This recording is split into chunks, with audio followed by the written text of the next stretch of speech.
অসংখ্যযুক্ত layer এই দুধ পরোটা যদি একবার খান তাহলে অন্য কোনো পরোটার খাওয়ার কথা কিন্তু ভুলে যাবেন। এতটাই মজা লাগে এই দুধ পরোটা।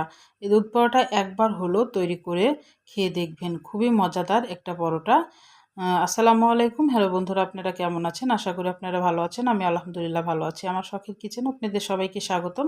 প্রতিদিনের মতো আবার একটি রেসিপি নিয়ে এসেছি। দুধ পরোটা তৈরি করে দেখাবো। একদম অসংখ্যযুক্ত লেয়ার। আমি কিভাবে তৈরি করছি আপনারা দেখতে থাকুন।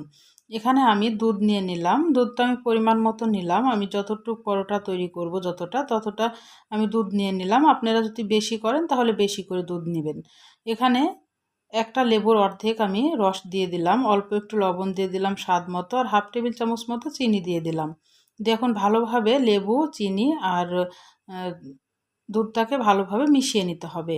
তারপরে এখানে ময়দা দিয়ে দিলাম। ময়দাটা এখন অল্প অল্প করে দিব আর মিশিয়ে দিব। যতটুকু দুধে ময়দা লাগবে ততটুকুই কিন্তু আমি ময়দাটা ইউজ করব। এখানে আমি কোনো মাপ বলে দিইনি। এখানে যতখানি দুধ নিয়েছি তাতে যতটুকু ময়দা লাগবে ততখানি ময়দা নিব। একটা যখন ডো তৈরি হবে তখন ময়দাটা দিয়ে স্টপ করে দিতে হবে। আর এই পরোটাটা একটা নরম ডো তৈরি করতে হবে, তাহলে সফট কিন্তু মানে যদি নরম ডো তৈরি করে যদি পরোটা তৈরি করা যায় তাহলে একদম সফট একদম পরোটা তৈরি হয়, একদম নরম পরোটা হয়, শক্ত হয়ে যায় না। অনেকক্ষণ ধরে যদি পরোটা থাকে তবুও কিন্তু চিমড়ে টাইপের একটা হয়, এটা হবে না যদি একদম নরম করে মাখানো যায় পরোটার আটা। দেখে বুঝতে পারছেন আমি কেমন নরম করেছি। তারপরে এখানে উপরে 1 টেবিল চামচ মতো তেল দিয়ে দিলাম, তাহলে আর হাতে লেগে যাবে না। তেলটা দিয়ে এখন ভালোভাবে একটু মথে নিতে হবে। নিয়ে এখন রেস্টে রেখে দিব 1 ঘন্টার জন্যে। হাতে সময় থাকলে আপনারা আর একটু বেশি রাখতে পারেন। এখন ঢাকনা দিয়ে ঢেকে দিব। দিয়ে আমি 1 ঘন্টা পর ফিরে আসছি। আমি 1 ঘন্টা পর ফিরে আসছি। আর এই দুধ পরোটাটা খেতে অসম্ভব মজা লাগে। আর এটা অসংখ্যযুক্ত লেয়ার একটা পরোটা তৈরি করে দেখাবো। আপনারা দেখতে থাকুন আর অবশ্যই একবার হলো তৈরি করে খেয়ে দেখবেন। অন্য পরোটার কথা কিন্তু ভুলে যাবেন, এতটাই মজা। এখন আরেকটু হাত দিয়ে মিশিয়ে নিতে হবে। নিয়ে এখন দেখেন একটুও কিন্তু আর হাতে লেগে যাচ্ছে না, সুন্দরভাবে সেট হয়ে গেছে। এখন আমি লেচিগুলা বের করে নেব। আমার এখানে মোট 3টা পরোটা হবে। আমি একটু বড় সাইজ করে করব পরোটাগুলো। আমার 3টা পরোটা হবে। ছোট সাইজ করলে 4টা হয়ে যাবে পরোটা, কিন্তু আমি 3টাই করতে যাচ্ছি। এখন লেচিগুলা কেটে রেখে দিব।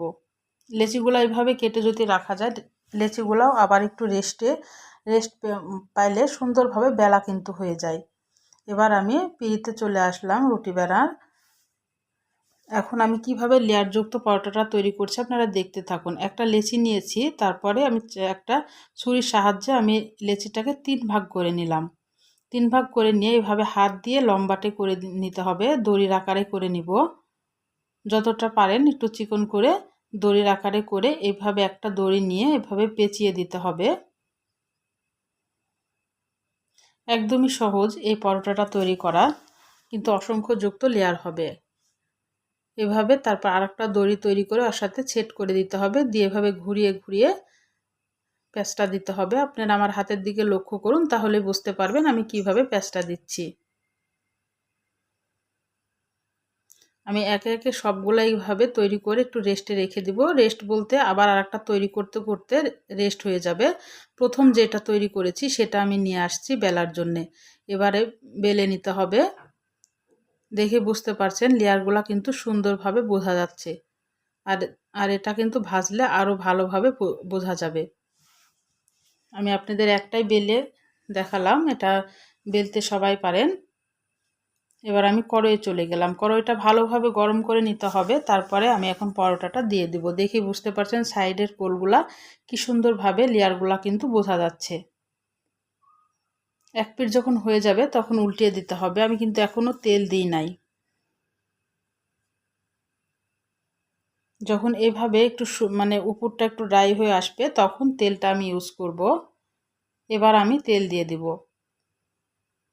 তেল দিয়ে এখন ভালোভাবে লাল করে এপাট ওপাট করে ভেজে নিতে হবে।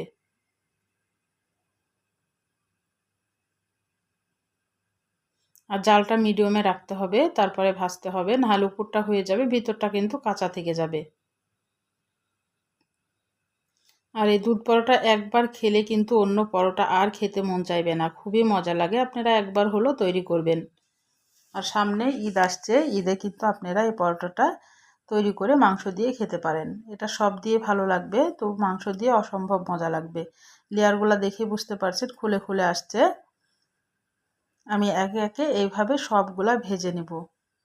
আপনাদের আমি আর একটা ভেজে দেখাচ্ছি। দিয়ে দিলাম, তারপরে এপাট ওপাট করে দুই পার একটু সেঁকে নিতে হবে, তারপরে তেল দিতে হবে, তাহলে পরোটাগুলো ভালো হয়।